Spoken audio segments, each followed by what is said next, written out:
My family overlooked my move to Arizona. A year later, my family completely disregarded me when I announced I was relocating to Arizona. 10 months later, my mom called, her voice filled with frustration, demanding, "Why didn't you tell us?" I calmly replied, "I did 6 times." I had informed them about my move to Arizona on 6 separate occasions, through 6 distinct conversations, each time making it crystal clear. The first instance was during Easter dinner on April 5th. As I passed the mashed potatoes, I casually mentioned, "I got a job offer in Phoenix for a software engineering role. It's a fantastic opportunity, and I'm seriously considering it." Mom was engrossed in her phone, Dad was glued to baseball replays on the TV in the dining room, and my sister Emily was busy spoon-feeding her toddler. "That's nice, sweetheart," Mom muttered, barely glancing up. I paused, expecting someone to ask a follow-up question, maybe about the job, the city, or when I'd start. Nothing. Dad cheered at something on the screen, Emily wiped her daughter's face, and Mom kept scrolling. My announcement might as well have been about getting a new pair of shoes. No questions, no interest, just a fleeting "that's nice" and back to their distractions. I'm Max, by the way. 29, software engineer, the middle child in a family where being in the middle meant being invisible. Not exaggerating, literally invisible. When I was 12, my family went to Disneyland and didn't notice I was missing until halfway through the day. I'd been sitting on a bench near Splash Mountain for nearly an hour. When they found me, Mom just said, "Why didn't you stay with us?" At my high school graduation, they showed up 20 minutes late, missing my name being called. Instead, we took pictures with Emily, who had graduated years earlier but came to support. When I moved into my first apartment at 23, I invited them for dinner. They bilayed last minute because Emily needed help moving a couch. I ate alone that night, staring at a table set for 5. So, when I told them I was moving to another state, I shouldn't have been surprised by their indifference. Yet it still stung. The second time I brought up the move was 3 weeks later, on Mom's birthday, May 5th. We were eating cake when I said, "I accepted the job in Phoenix. I'll be moving in June, probably mid-month." Dad was cutting another slice. "Phoenix, it's hot there," he remarked. "Yeah, but the pay's great, and I'm ready for a change," I replied. "Good for you, son," he said. I waited, hoping for a real conversation, maybe about the distance or the job. Nothing. "How far is Phoenix?" I prompted. "Like flight time," Dad shrugged, mouthful of cake. "A few hours, maybe. It's about 4 hours by car," I clarified. "But yeah, flying's quicker." He nodded vaguely, then turned to Emily, who was showing Mom something on her phone. That was the end of it. He took another bite and started talking to Emily about her son's little league game. I sat there, fork in hand, wondering if I'd become background noise, present but irrelevant. The third time was at a family barbecue over Memorial Day weekend. I was helping Dad grill when I said, "I'm signing a lease in Phoenix this week. Moving trucks are booked for June 18th. "Good for you," he replied, flipping a burger. "Yeah, it's a 1-bedroom in Scottsdale near some great hiking spots," I added. "Sounds nice," he said. I tried again. "It's a 2-day drive to get there. I'll probably stop overnight." "Leave early, stop in New Mexico. Watch out for speeding on those desert roads," he advised. That was it. No, "we'll miss you," or "that's a big step." Just a warning about speeding. My brother Ryan walked by, holding a soda. "Hey, can someone help me move my TV upstairs later?" "I got you," Dad said immediately. I stood there, tongs in hand, feeling like a ghost. The fourth attempt was simpler, a family group text on June 12th. I wrote, "Hey everyone, final heads up. I'm moving to Phoenix next weekend. My new address is 2847 Desert View Lane, Scottsdale, AZ 85251. Let me know if you need anything before I go." I watched the chat, waiting for responses. 2 hours later, Emily posted a photo of her son's finger painting. Mom replied with a heart emoji. Ryan shared a meme about tacos. My message, ignored. Not a single reply, not even a read receipt. I took a screenshot, maybe because I sensed I'd need evidence later. The 5th time was the day before I left, June 17th. I stopped by the house to say goodbye. Mom was in the kitchen, Dad was in the garage, and Ryan was upstairs gaming. "I'm leaving tomorrow morning," I told Mom. "The truck's all packed." She was jotting down a grocery list. "Oh, that's tomorrow. Safe travels, honey." "Yeah, it's a long drive," Probably 2 days, I said. Drink lots of water, she replied, adding eggs to her list. I stood there hoping she'd look up, maybe hug me or ask about my plans. Nothing. Okay, I guess that's it, I said. Drive safe, honey, she repeated. No hug, no we'll miss you, no family send-off. Just a reminder to stay hydrated. I walked out to my truck. Dad was organizing his toolbox in the garage. I'm leaving tomorrow, Dad. Yup, good luck out there. Thanks. He went back to his tools. I sat in my truck for a minute, staring at the house I grew up in, realizing no one was going to stop me or say they'd miss me. Because they wouldn't. I left at 6 a.m. the next morning, alone, driving 16 hours to Arizona with only podcasts for company and a growing realization that I could vanish without anyone noticing. I was right. The first month in Phoenix was a whirlwind, unpacking, starting the new job, adjusting to the heat. I sent a few pictures to the family group chat, my apartment, a sunset over Camelback Mountain, me on a hike. No responses, not a nice view or a thumbs up. I stopped trying after that. By month 4, I'd settled in, made work friends, started hiking weekly, joined a climbing gym, and found a go-to taco spot. A coworker, Sarah, asked, "Do you talk to your family much?" "Not really," I said. "They know you moved, right?" I told them. They didn't listen. She laughed, thinking I was joking. I wasn't. I didn't call or text them. They didn't reach out either. Not for my birthday in July, not for Thanksgiving, not for Christmas. Total silence. It was like I'd never existed, and honestly, it felt freeing. No guilt trips about missing family events, no last-minute favors, no being the overlooked middle child. Just me, my new life, and the desert sun. In month 7, I got a text from Emily. "Hey, can you grab Mom's prescription tomorrow? She's out of refills and the pharmacy closes early." I stared at it, reread it thrice. I replied, "I'm in Arizona." 3 dots appeared, vanished, then reappeared. "What?" she texted. "I moved to Arizona 7 months ago. I told everyone multiple times." "Oh, I thought you were kidding," she replied. "Why would I joke about that?" I asked. "Anyway, can someone else get it?" "Asked Ryan," she said, then nothing. I laughed, not because it was funny, but because it was so predictable. 7 months, and my sister thought I was joking. By month 10, still no calls, no check-ins. I spent Thanksgiving with coworkers, Christmas with a friend's family, and New Year's alone on a trail, watching the sunrise. It was peaceful, sometimes lonely, but calm. I posted a Grand Canyon photo on Instagram with the caption, "Year-end adventures." Emily liked it but didn't comment. Mom didn't see it. I wondered if they'd notice if I stopped posting altogether.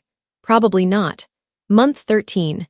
Mom called on March 15th, exactly 10 months after my move. I almost didn't answer, but curiosity won. "Max, where are you?" she asked. "At home, why? You missed Emily's daughter's birthday again." "Again?" "Yes, you've missed every family event this year, birthdays, holidays, barbecues. What's going on?" I took a breath. "Mom, I moved to Arizona." Silence. "What?" "I moved a year ago. I told you multiple times." "No, you didn't." "Yes, I did. Easter, your birthday, Memorial Day, a group text with my address the day before I left." More silence. "I don't remember that."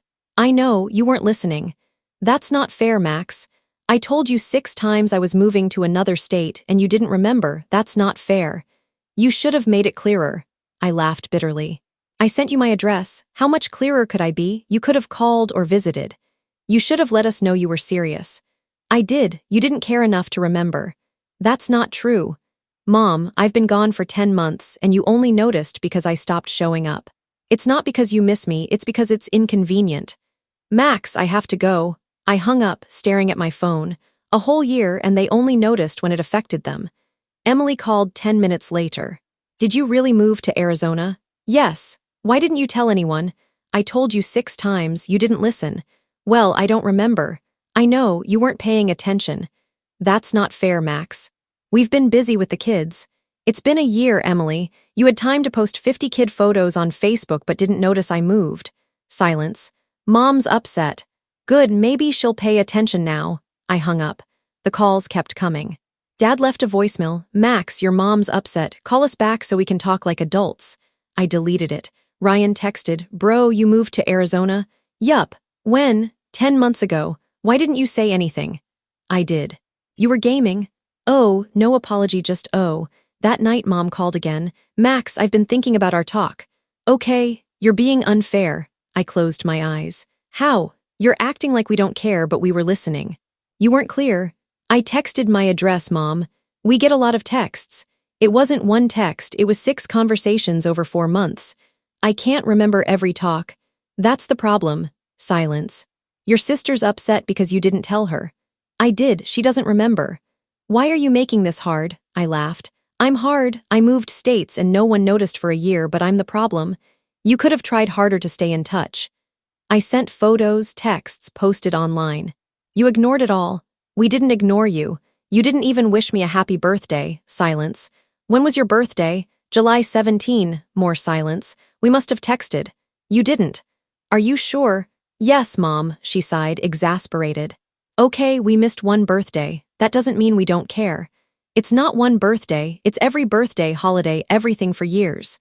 That's not true. When was the last time you called to check on me? Silence. I'm busy, Max. So am I, but I told you 6 times I was moving. Why are you so hostile? I'm not, I'm being honest. It feels hostile. I took a breath. Mom, I'm not trying to hurt you. I'm saying I've been invisible to this family for years, and moving to Arizona just proved it. You're not invisible. Then why didn't you notice I was gone? No answer. I have to go, I said. Max, wait, I hung up. I felt guilty, angry, exhausted, but also relieved. I'd finally said what I'd been holding in for years.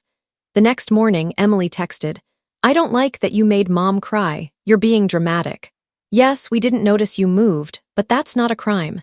We're busy with kids, jobs, responsibilities. You're acting like we abandoned you when you left without saying goodbye. That's on you. Don't blame us for your poor communication. I reread it thrice. I told you 6 times, gave you my address, sent photos, texted, called. I did everything but rent a billboard. But sure, it's my communication. You're being ridiculous, she replied. No, you're defensive because you know I'm right. Whatever, Max, enjoy Arizona. Hope it's worth losing your family over. I didn't lose my family. You just never noticed I was part of it. She didn't respond. I blocked her number, not out of anger, but to protect myself from more guilt trips. 2 days later, Dad called. I answered. Max, we need to talk. Okay, your mom's been crying for days. I'm sorry she's upset, but I'm not sorry for being honest. He sighed. You feel like we didn't notice your move. But we've been busy, Emily's kids, Ryan's job hunt, your mom's book club. I told you 6 times, Dad. How many times does it take? It's not about remembering. It's about priorities. That hit hard. So I'm not a priority. That's not what I meant. It's exactly what you meant. Silence. I want you to apologize, to admit you should have paid attention. Fine, I'm sorry. We should have listened. Do you mean it? Yes. Okay. Can we move on? An apology's a start, but it doesn't fix years of being ignored. What do you want? I want you to care, show it, not just say it. How? Check in, ask about my life, remember what I tell you, treat me like family. We can do that. Can you? Yes. We hung up. It was the most honest talk we'd ever had, but I wasn't sure if anything would change. A week later, Mom sent a Facebook friend request. I accepted after hesitating a day. 2 weeks later, Emily unblocked me and texted, I'm sorry for what I said. I was defensive. You were right. We should have noticed. I replied, thanks. Are we okay? She asked. I don't know, but we can work on it.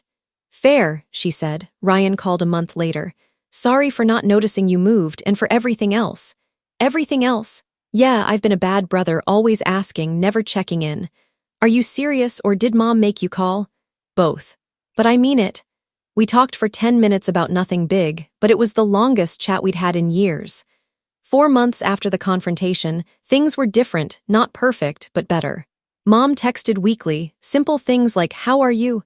Dad called every other Sunday to talk about work or hiking. Emily sent kid photos and asked about my life, actually listening. Ryan sent dumb memes, his way of connecting. I hadn't fully forgiven them, but I was open to trying. 7 months post-confrontation, Mom texted, I'd love to see where you live. Can Dad and I visit? We'll stay at a hotel. I stared at it for 20 minutes, torn between keeping my distance and wanting them to care. When? I replied. First weekend next month. Okay, let me know the dates. Thank you, honey, this means a lot. They arrived in October. Mom hugged me tightly at the airport. Dad gave an awkward side hug. You look good, Mom said. Arizona suits me, I replied.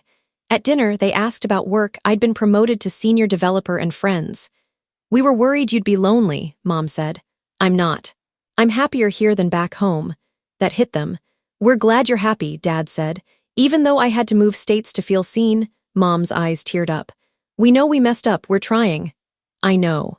It'll take time. The next day, I showed them my apartment. Mom looked at my photos, books, hiking gear. It's nice, honey. Dad admired the mountain view. Good spot. Mom sat on my couch.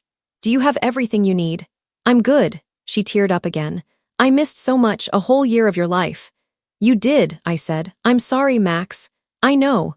We hiked Camelback Mountain, ate in Old Town Scottsdale, drove through the desert.